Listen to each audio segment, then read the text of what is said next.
प्रस्तुत पद सूरदास द्वारा रचित है।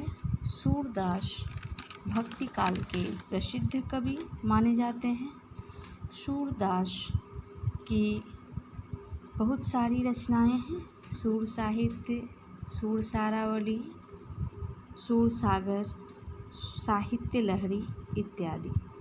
लेकिन सूर सागर इन सारे ग्रंथों में प्रसिद्ध है। आपकी पाठ्यपुस्तक में पद जो लिया गया है वह सूर सागर के भ्रमर गीत से लिया गया है। सूर सागर के भ्रमर गीत में गोपियों और श्री कृष्ण के प्रेम के प्रसंग की चर्चा की गई है और उसी का 4 पद हमारी पाठ्यपुस्तक में है और मैं इस वीडियो में चारों पद के भावार्थ को स्पष्ट करूंगी। जैसा कि पहला पद में है, उधो तुम हो अति बड़ भागी, अपरस रहत स्नेह तगातें, नाहिन मन अनुरागी, पुरैन पात रहत जल भीतर, तारस देह न दागी, ज्यों जल माह तेल की घागरी, बूंद न ताको लागी, प्रीति नदी में पाँव न बोड़ियो, दृष्टि न रूप पड़ागी, सूरदास अबला हम भोरी, गूढ़ चाटि ज्यों पागी। प्रस्तुत पंक्ति में गोपियाँ उद्धव पर व्यंग करती हैं और कहती हैं कि उद्धव तुम बहुत ही भाग्यवान हो, बहुत ही भाग्यशाली हो, जो श्री कृष्ण के पास रहकर भी उनके प्रेम और स्नेह से वंचित हो। तुम कमल के उस पत्ते के समान हो। पुरैन मीन्स कमल का फूल। तुम कमल के उस पत्ते के समान हो जो रहता तो जल में है लेकिन जल में डूबने से बचा रहता है। जिस प्रकार तेल की गगरी को जल में भिगोने पर भी उस पर पानी की एक बूंद भी नहीं ठहर पाती, ठीक उसी प्रकार तुम श्री कृष्ण रूपी प्रेम की नदी के साथ रहते हुए भी उसमें स्नान करने की बात तो दूर, तुम पर तो श्री कृष्ण की एक छींटे भी नहीं पड़ी।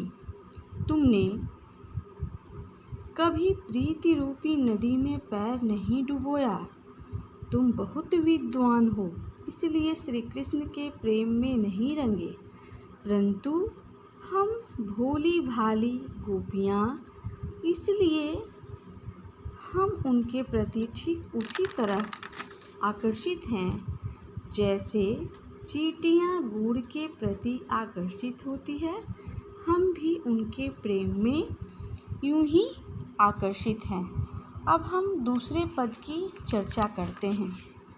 दूसरा पद है, मन की मन ही मांझ रही, कहिए जाई कौन पे उधो, नाही पड़त कही, अवधि आधार आश आवन की, तन मन बिथा सही, अब इन जोग संदेशन सुनि सुनि, बिरहिनी बिरह दही, चाहती हुती गुहारिन जित तहीं, तय उत तहीं धार बही, सूरदास अब धीर धरे, क्यों मर ज्यादा न लही। प्रस्तुत पंक्तियाँ सूर सागर के भ्रमर गीत से लिया गया है। यह वियोग श्रृंगार, इस प्रस्तुत पंक्ति में वियोग श्रृंगार है। प्रस्तुत पंक्ति के माध्यम से गोपियाँ उद्धव से कहती हैं कि उनकी मन की बात मन में ही रह गई। वे श्री कृष्ण के बहुत कुछ कहना चाहती थी, परंतु अब वे नहीं कह पाएंगी।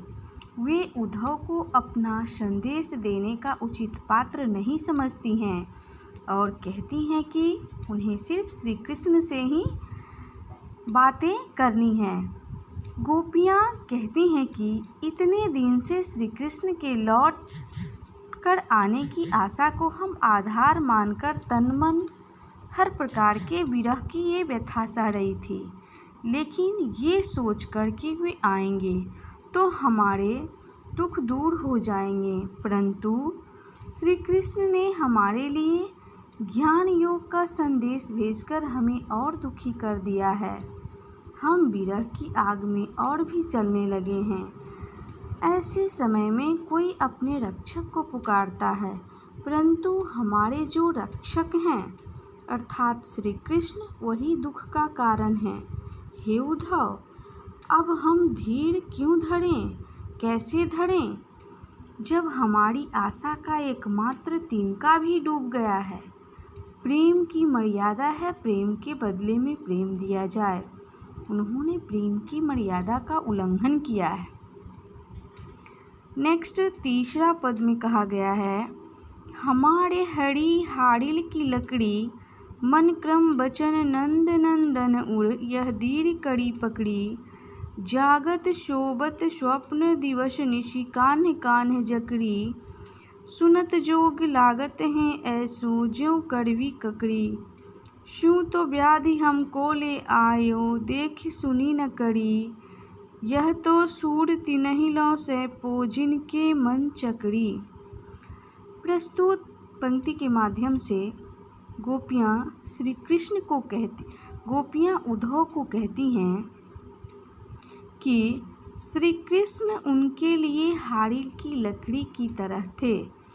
जिस तरह हाड़िल पक्षी लकड़ी के टुकड़ों को अपने जीवन का सहारा मानती हैं, उसी प्रकार श्री कृष्ण गोपियों के जीने का आधार हैं। उन्होंने मन, क्रम, कर्म और वचन से नंद बाबा के पुत्र श्री कृष्ण को अपना माना है।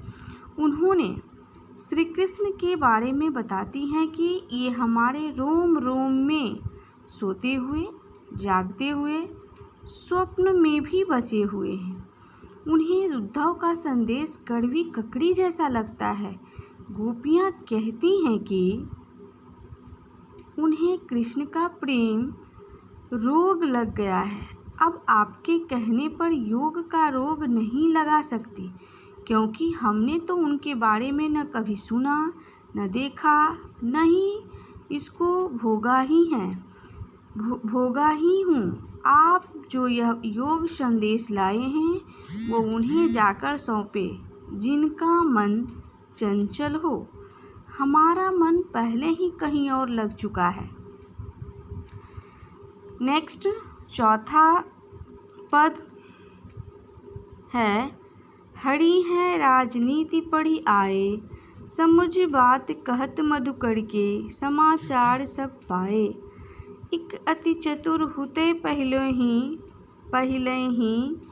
अब गुरु ग्रंथ पढ़ाए, बढ़ी बुद्धि जानी जो उनकी, जोग संदेश पठाए, उद्धव भले लोग आगे के, पढ़हित डोलत धाये, अब अपनो मन फेर पाई हो, चलत जुहुते चुराए, ते क्यों अनीति करे आपनु, जे और अनीति छुड़ाए, राज धर्म तो यही सुर, जो प्रजा न जाहि सताए।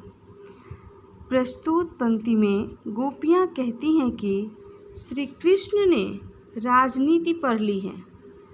गोपियाँ कहती हैं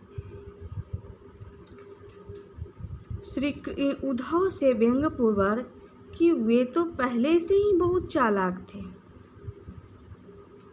समुझी बात कहत मधुकर के, समाचार सब पाए, एक अति चतुर हुते पहले से। एक तो वो पहले से ही बहुत चालाक थे, पर अब उन्होंने बड़े बड़े ग्रंथ पढ़ लिए हैं जिससे उनकी बुद्धि बढ़ गई है। तभी तो हमारे बारे में सब कुछ जानते हुए भी उन्होंने हमारे बारे में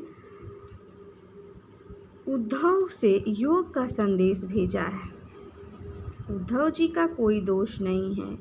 ये भले लोग हैं जो दूसरे के कल्याण करने में आनंद का अनुभव करते हैं। गोपियाँ उद्धव से कहती हैं कि आप जाकर कहिए कि यहाँ से मथुरा जाते वक्त श्री कृष्ण हमारा मन भी अपने साथ ले गए हैं, उसे वे वापस कर दें। वे अत्याचारी को दंड देने का काम करने मथुरा गए हैं, परंतु वे स्वयं अत्याचारी हो गए हैं। आप उनसे कहिएगा कि एक राजा को हमेशा चाहिए कि वह प्रजा के हित का ख्याल रखे। उन्होंने तो किसी प्रकार से राजा का ख्याल नहीं रखा है। उन्हें किसी प्रकार का कष्ट नहीं पहुँचने दे, यही राजधर्म होता है। लेकिन उन्होंने अपने राजधर्म का उल्लंघन किया है। ते क्यों अनीति करे आपनु, जे और अनीति छुड़ाए। राजधर्म तो यही सुर, जो प्रजा न जाहि सताए। जहाँ राजा का धर्म होता है प्रजा की रक्षा करना, प्रजा को, लेकिन उन्होंने अपने राजधर्म का उल्लंघन किया है। Okay, thanks.